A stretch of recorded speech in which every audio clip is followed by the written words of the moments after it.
인사청문회 슈퍼위크가 시작돼 오늘 하루에만 6건의 인사청문회가 열렸습니다. 검수완박 정국까지 맞물리며 여야 신경전이 팽팽했는데 특히 지난주 파행한 한덕수 후보자 인사청문회는 전관예우 등 여러 의혹을 두고 기싸움이 치열했습니다. 정철호 기자입니다.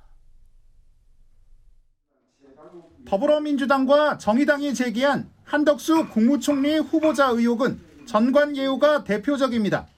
공직과 김앤장 법률사무소 고문을 오가며 20억 원의 고문료를 받은 게 부적절하다는 겁니다.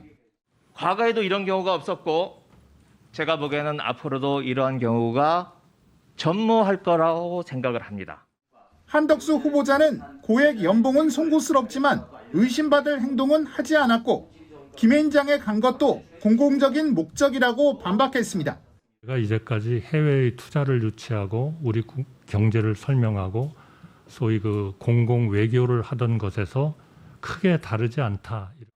2014년 우리 정부와 론스타 소송에서 한국이 국수주의적이라고 말했다는 의혹은 론스타와 연관해서 한 얘기가 아니라고 밝혔고 통상산업부 차관 당시 서울 종로구 3층 단독주택을 외국 기업에 고액의 월세로 임대했다는 비판 역시 세입자가 누군지 몰랐다고 선을 그었습니다.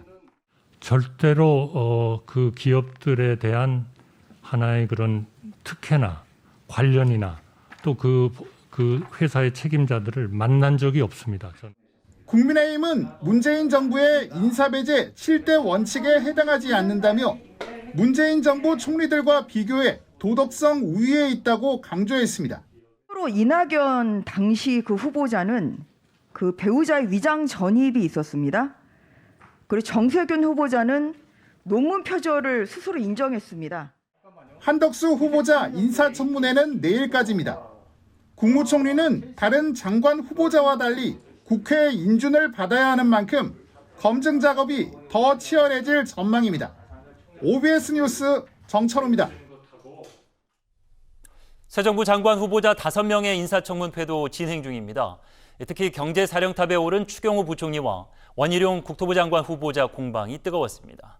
김민주 기자입니다. 윤석열 정부의 경제사령탑으로 내정된 추경호 부총리 겸 기재부 장관 후보자 인사청문회.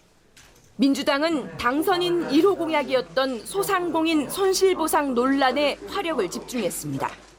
소상공인들은 1호 공약을 이렇게 손쉽게 폐기하면 앞으로 어떻게 정부를 믿을 수 있겠냐 하면서 분통을 터뜨리고 있는 것입니다. 당선인께서 국민들께 약속한 부분 충실히 이행하는 방향으로 지금 작업을 하고 있습니다. 날선 질의는 원희룡 국토부 장관 후보자 청문회장에서 쏟아졌습니다. 제주지사 시절 업무 추진비를 유용하고 청탁금지법을 위반했다는 의혹. 저녁에는 15만 원 내지 16만 원밖에 없는데 17명하고 식사를 하면 어떻게 44만 원이 나옵니까? 이거 김영란법 위반이죠. 뭐 지금 있는지 모르겠습니다만은 일정표 같은 걸 확인해봐야 넘어갑시다. 기억을 살릴 수가 있습니다. 또 오등봉 의혹도 제기됐습니다. 대선 과정 대장동 일타 강사를 자처하며 들었던 회초리가 부메랑이 된 셈인데 대장동과 다르다는 국민의힘과 공방이 오갔습니다. 오등봉 의원은 특히 어떻게 9.88까지 주는가? 뭐 이유가 있습니까? 또 하나는 오등봉 사업과 관련된 공무원들이 그 이후에 컨소시엄 이런 데를 다 취업을 해요. 오등봉 민간고원 특례 사업의 개발 이익은 제주도 자치단체와 제주도민에게 귀속되는 것이죠.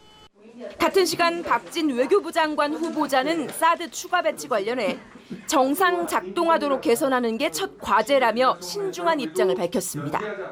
박보균 문체부 장관 후보자에 대해선 이념적 편향성에 대한 문제 제기가 있었고 한화진 환경부 장관 후보자는 삼성전자 사회 이사 경력이 논란이 됐습니다. OBS 뉴스 김민주입니다.